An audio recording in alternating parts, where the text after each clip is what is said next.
నమస్తే, welcome back to SNTV Telugu. MLC Naveen Rao ఇప్పుడు ఈ పేరు బాగా ప్రాచుర్యంలోకి వస్తుంది.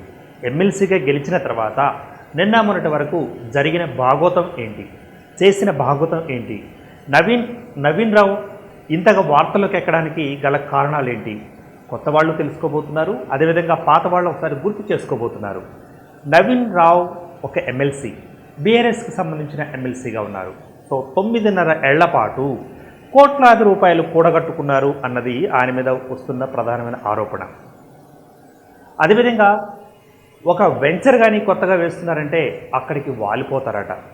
అట్లాగే రియల్ ఎస్టేట్ బిజినెస్ అంటూ కొనసాగుతూ ఉంటే అక్కడికి వెళ్ళి వారిని ముక్కుపిండి ముప్పు తిప్పలకు గురి చేసి వారి నుంచి కోట్లాది రూపాయలు స్వాహా చేస్తారట. ఇవన్నీ కూడా ఆధారాలు ఉన్నాయంటూ కూడా సోషల్ మీడియాలో ఇప్పటికే పూర్తి స్థాయిలో వార్తా కథనాలు వినిపిస్తున్నాయి. ఇక అప్పట్లో 9.5 ఏళ్లలో అంటే గడిచిన బీఆర్ఎస్ ప్రభుత్వ హయాంలో ప్రగతి భవన్లోనే తిష్టవేసి అక్కడే ఆఫీస్లోనే ఒక ఛాంబర్ తీసుకొని ఆ ఛాంబర్లోనే ఉండి ఒక స్పెషల్ అధికారిని సహాయకారిగా పెట్టుకొని వారితో పాటుగా మరొక 2 ఉన్నత స్థాయి పోలీస్ అధికారులను కూడా అండగా పెట్టుకొని ఆయన చేశారట దందా.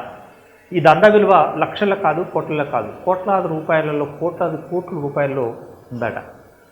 సో అయితే తాజాగా వెలుగులోకి వస్తున్నాయి ఇవన్నీ కూడా. ఎందుకు వస్తున్నాయి అంటే 9.5 ఏళ్ల తర్వాత ఇప్పుడు మళ్ళీ కొత్తగా రాష్ట్ర ప్రభుత్వం ఏర్పడింది కాబట్టి రేవంత్ రెడ్డి గారి సర్కారు హయాంలో గతంలో జరిగిన అక్రమాల మీద పూర్తి స్థాయిలో ఉక్కుపాదం మోపారు.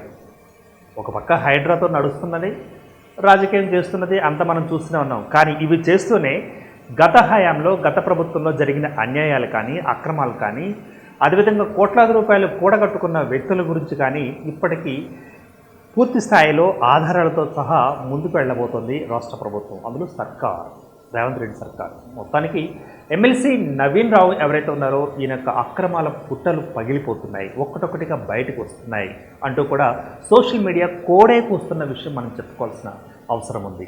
మరి ఇంత జరుగుతున్నా కూడా గత ప్రభుత్వంలో ఎందుకని ఆయన మీద కన్ను పడలేదు? ఉన్నత స్థాయి అధికారులు ఆయనకి ఒకవేళ తొత్తులుగా మారారా? తొత్తులుగా మార్చుకోవడం జరిగిందా? ఈ క్రమంలో గతంలో ఉన్న బీఆర్ఎస్ ప్రభుత్వం కూడా ఆయనకి ఏ మేరకు సహాయం చేసింది అన్న విషయాన్ని కూడా ఒకసారి మనం కోణంలో తీసుకోవాలి. ఇదే కోణంలో మనం చూసినట్లయితే ప్రగతి భవన్లోనే ఒక ఛాంబర్లో కార్యకలాపాలన్నీ కూడా ఆయన చేశారు అంటే ఏ మేరకు ఆయనకు అండగా ఉంది అప్పటి ప్రభుత్వాన్ని కూడా గుర్తు చేసుకోవాలి.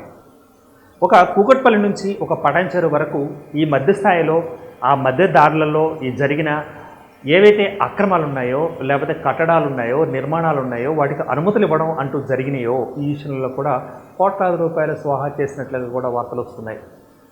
ఇక దీంతో పాటుగా రింగ్ రోడ్డు కానీ లేకపోతే రింగ్ రోడ్స్ కానీ లేకపోతే రీజనల్ రింగ్ రోడ్స్ కానీ ఏవైతే ఉంటాయో వాటిల్లో కూడా ఆ మధ్యలో వాటి క్రమంలో ఆ ప్రాంతం నుంచి ఈ ప్రాంతం వరకు మధ్యలో రియల్ ఎస్టేట్స్ పెట్టుకునే కంపెనీలు ఏవైతే ఉన్నాయో వారిని కూడా ముక్కుపిండి వారి నుంచి కోట్లాది రూపాయలు తీసుకున్నట్లుగా కూడా ఆరోపణలు వినిపిస్తున్నాయి.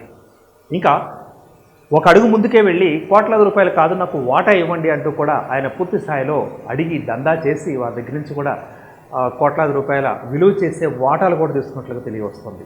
మరి ఇంత జరుగుతున్నా కూడా గత ప్రభుత్వం ఎందుకని ఆయన్ని మరి ఇట్లా చూడటం జరిగింది, ఎందుకని ఆయన అక్రమాలను బయటికి తీయపోవడం జరిగింది అంటే ఆ యొక్క గడిచిన ప్రభుత్వం పైన అనుమానాలు వస్తూనే ఉన్నాయి.